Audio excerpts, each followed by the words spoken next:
What happened to Paul Pogba?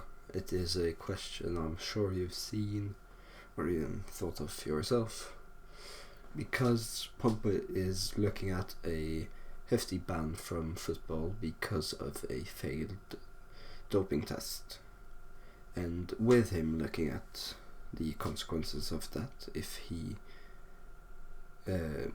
gets a positive result on the second drug test or doping test, then he could look at a few years out of the sport.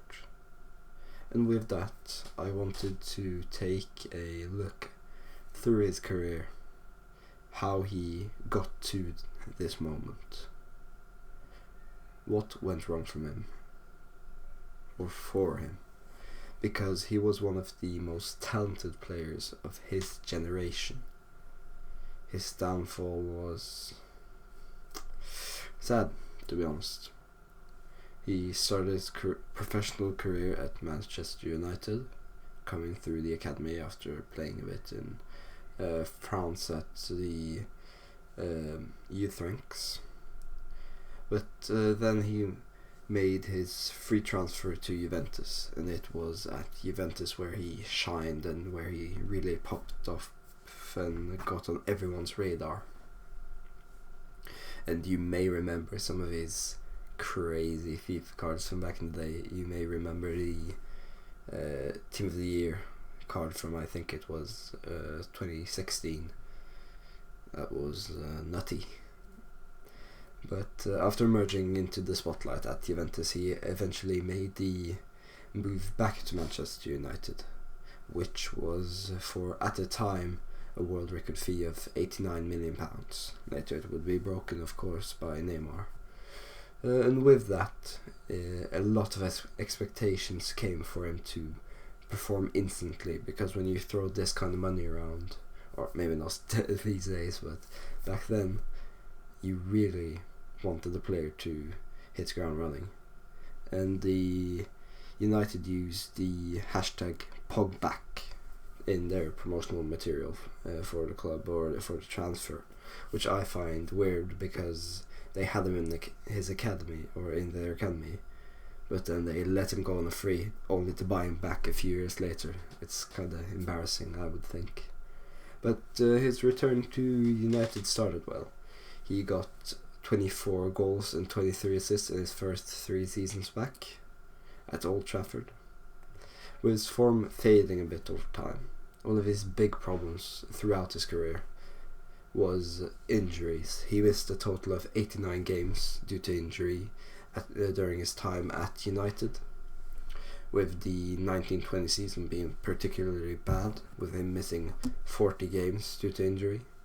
And it was multiple different kinds of injuries. It was ankle injuries, hamstrings, and yeah, it was something he struggled with quite a lot at the time.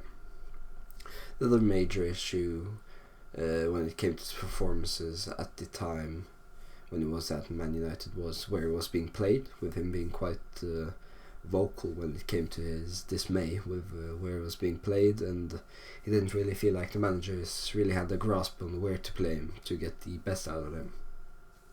But then after his 6 tumultuous years at United, he left to go back to Juventus on a free again.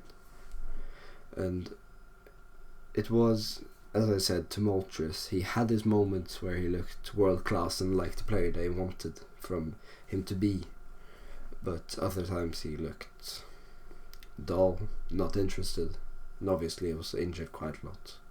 But on his return to Juventus, it has not been a happy reunion. He has only played 8 games for Juventus upon his return, mostly due to injuries and other reasons. But if he does receive a hefty ban from football, which would be looking at 2 to 4 years, I would expect that he would retire, which would be a sad end to his career, from being one of the best and brightest talents. So now, maybe we're just becoming a streets won't forget type player. And for someone who remembers when he played for Juventus back in the days. That's just sad. But if you like this view back on, a short view back on what went wrong for Paul Pogba, drop it in the comments, and I will most likely go back to making videos about young talents. You will likely see a video on Boniface in the near future, because he is another rising star. But yeah, thank you for watching.